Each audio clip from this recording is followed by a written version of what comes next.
Une des premières questions qui intéresse les différents axes de la chaire, c'est une question d'ordre conceptuel. Comment définir la maltraitance infantile?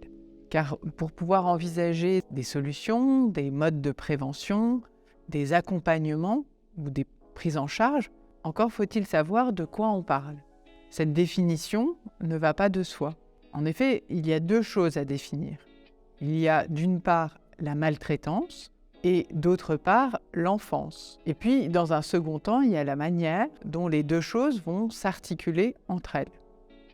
Alors, si on commence par cette notion de maltraitance, aujourd'hui, selon l'Organisation mondiale de la santé, la maltraitance des enfants désigne toutes les formes de mauvais traitements physiques et ou émotionnels, d'abus sexuels, de négligence ou de traitement par défaut, d'exploitation commerciale qui vont entraîner un préjudice réel ou potentiel pour la santé, pour la survie, pour le développement ou la dignité de l'enfant dans le cadre d'une relation de responsabilité, de confiance ou de pouvoir. On voit que cette définition de l'OMS est vaste et qu'elle nécessite sûrement une analyse permettant de comprendre comment ces différents éléments qui la constituent sont venus s'agréger les uns aux autres. Cette définition a évolué. Si on regarde un petit peu l'histoire, eh bien, on sait par exemple qu'au milieu du XIXe siècle, le médecin légiste Auguste Ambroise Tardieu fit les premières descriptions cliniques du syndrome des enfants battus, qu'on a appelé par la suite le syndrome de Silverman, du nom du radiologue et pédiatre américain qui a observé de manière systématique, un siècle plus tard, en 1953, par la radiographie, des fractures multiples d'âges différents chez de jeunes enfants. Plus récemment, les progrès en neurosciences ont montré que la maltraitance psychologique pouvait être tout aussi néfaste que la maltraitance physique. L'observation des effets de la maltraitance chez des enfants adoptés, issus d'orphelinats en Roumanie aussi, a mis en évidence l'impact sur le développement psychologique de la négligence infantile et notamment en termes de carence affective. Ces formes de maltraitance, à la fois physiques et psychiques, font désormais partie de la définition commune de ce qu'on appelle la maltraitance infantile. Mais on a vu apparaître aussi plus récemment de nouvelles formes de maltraitance, notamment issues du développement de nouvelles technologies comme Internet, les réseaux sociaux. On peut citer entre autres le cyberharcèlement ou la cyberpédocriminalité qui sont apparues aussi comme de nouvelles formes de maltraitance. Alors malgré cette large définition inclusive, il est parfois difficile de déterminer les limites de la maltraitance.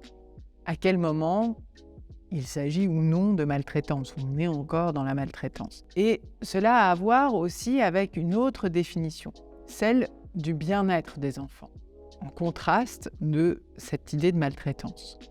Des tensions apparaissent ainsi. Si on pense au fait que le bien-être des enfants est à corréler avec la scolarisation, par exemple, on a souvent en tête les lois de Jules Ferry de 1881 et 1882 qui ont instauré, au début de la Troisième République, l'école publique, primaire, laïque et obligatoire.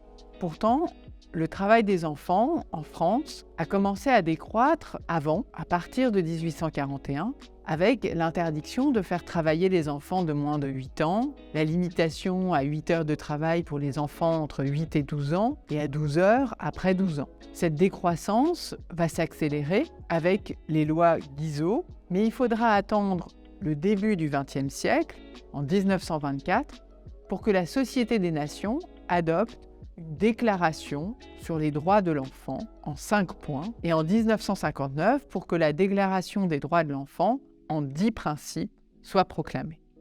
Alors, est-ce que ces avancées sociales et politiques contribuent à l'accroissement du bien-être des enfants à travers le monde? Très certainement.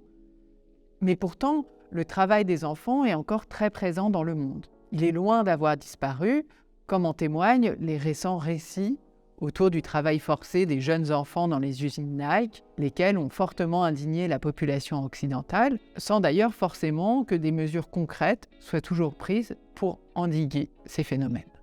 Si dans ce cas, il est apparu de manière unanime que ce travail constituait un mal pour les enfants concernés, que peut-on dire des enfants qui habitent dans des contrées isolées, loin des grandes métropoles, et qui vont aider leurs parents, voire leur clan, à accomplir des tâches quotidiennes d'agriculture pour la survie du foyer, de la communauté. Ainsi définie, la notion de mal, et donc de maltraitance, apparaît à la fois universelle et en même temps relative. Une autre question, lorsqu'on pense au bien-être de l'enfant, est celui de son accès à l'éducation. Mais se pose du même coup la question de l'éducation elle-même. Quelle éducation ? Quel serait le modèle éducatif idéal ? Quel serait le rôle de l'école dans cette accession au bien-être de l'enfant ? L'école est-elle une chance aujourd'hui, la seule, qui permettrait d'éviter la maltraitance ? Par exemple, en Europe, et plus particulièrement dans les pays francophones, si on pense du point de vue de la philosophie, on peut se demander quelle a pu être l'influence d'un philosophe comme le philosophe des Lumières genevois, Jean-Jacques Rousseau. Celui-ci a écrit un ouvrage célèbre intitulé « L'Émile » ou « De l'éducation », dans lequel Rousseau affirmait la spécificité de l'enfance, un statut qui n'était jusqu'alors pas conçu comme à part entière. L'idée de Rousseau était d'opérer un retour à la nature en considérant que la société était corrompue et que l'objectif de l'éducation était, en considérant l'être humain comme une fin et non un moyen, de contribuer à son épanouissement. L'autre idée de Rousseau est qu'il faut préserver la nature de l'être humain. D'une certaine manière, avant Rousseau, l'éducation visait à faire de l'être humain un citoyen, un savant, un prêtre, un érudit, etc. Or, le plus grand legs de Rousseau, c'est cette prise en compte de la spécificité de l'enfance comme âge de la vie. Dans la partie occidentale, c'est quelque chose qui va apparaître comme tout à fait révolutionnaire. Et tout à fait révolutionnaire pour l'époque à laquelle écrit Rousseau et dont nous avons largement hérité.